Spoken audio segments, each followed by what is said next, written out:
happy Manga Monday. Today I'm going to be talking about King of Eden. It is a completed series. There is violence in it, such as murder and people getting killed. There is no sex and no drug abuse, though. I am finally done. It took me longer than what I would like to admit, but I finally finished.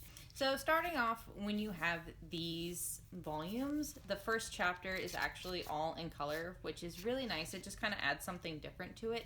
But then the rest of the chapters are in the normal black, white, and gray, which is totally okay.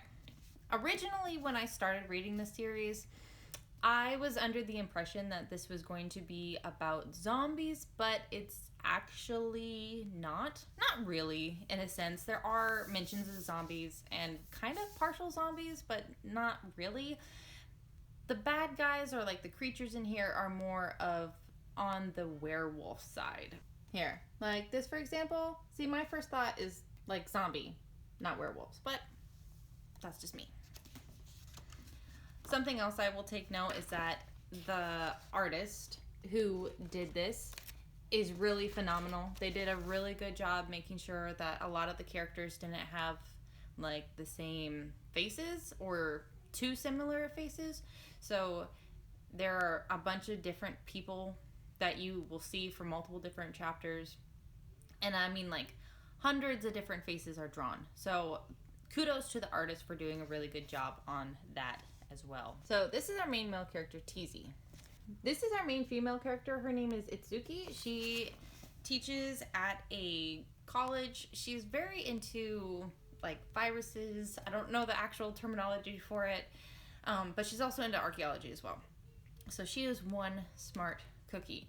Now, her and the male character actually know each other from elementary school. Both of their parents like traveled around a lot as archaeologists, so they got to know each other for like a little span in elementary school. In the first chapter, as you go through, you see a bunch of people attacking each other and killing each other, and they're all getting transformed due to this virus. Now, Teasy, who happens to be able to kill all these people, he kind of has like supernatural powers, and he is called a child of Saturday. Now, you get into more of that further on in the book and how he becomes a child of Saturday, or how one becomes a child of Saturday. It is quite interesting.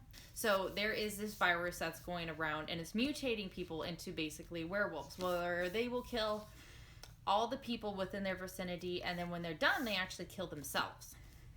This is called the wolf virus. Now, our main female lead is trying to figure out like where it's originating from, where it's coming from, because it's not only popping up in like one specific city or one country, it's actually popping up all over the world. And then our main male character, Teasy, shows up in these places, and he kills the last one, and then he sets the whole town ablaze because he doesn't want the virus to spread.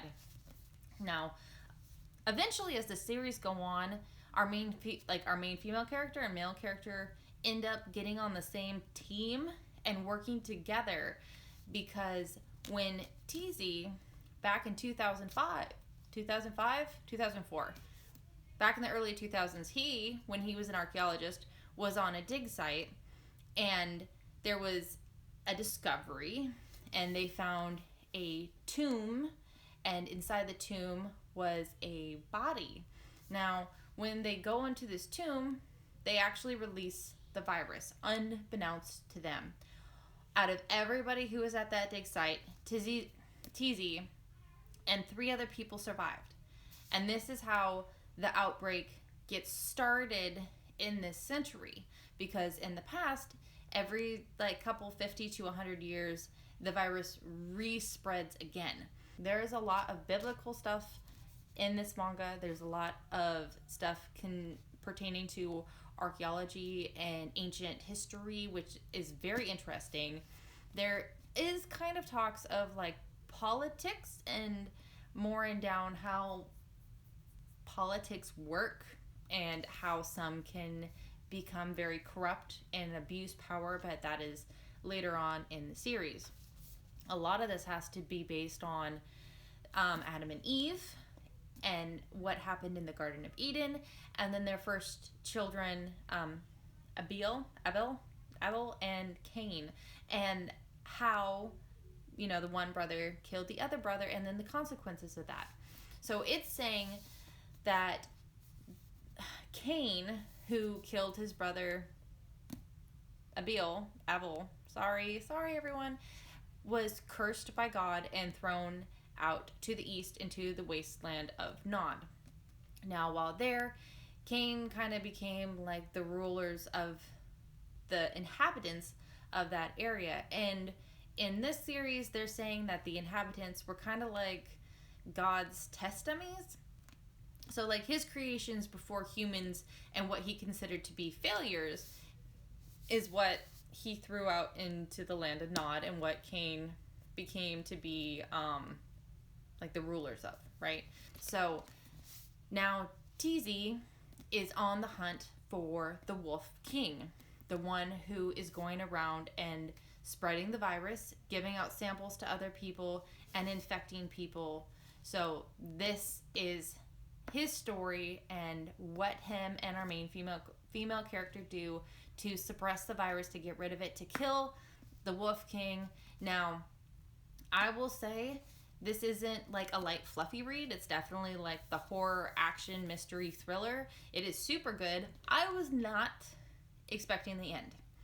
So when you think it's done, it's not done, and then there's like a couple plot twists thrown in there, and it's really well written. The story is really good. It takes a long time to read because unlike some manga where there's a lot of pictures and not a lot of reading, there are parts in here where there's a lot of pictures, but there is a ton of reading. There is a ton of information that you have to kind of sit there and very carefully read through. Otherwise, you might miss important parts of the story. I would highly recommend this to anyone who likes thriller, horror, mystery. Even though there is gore, I would not say it's overly gory, but there is like blood. So, I don't know. Anyway, I appreciate you guys for watching, and I hope you guys have a wonderful Monday. Bye, everyone.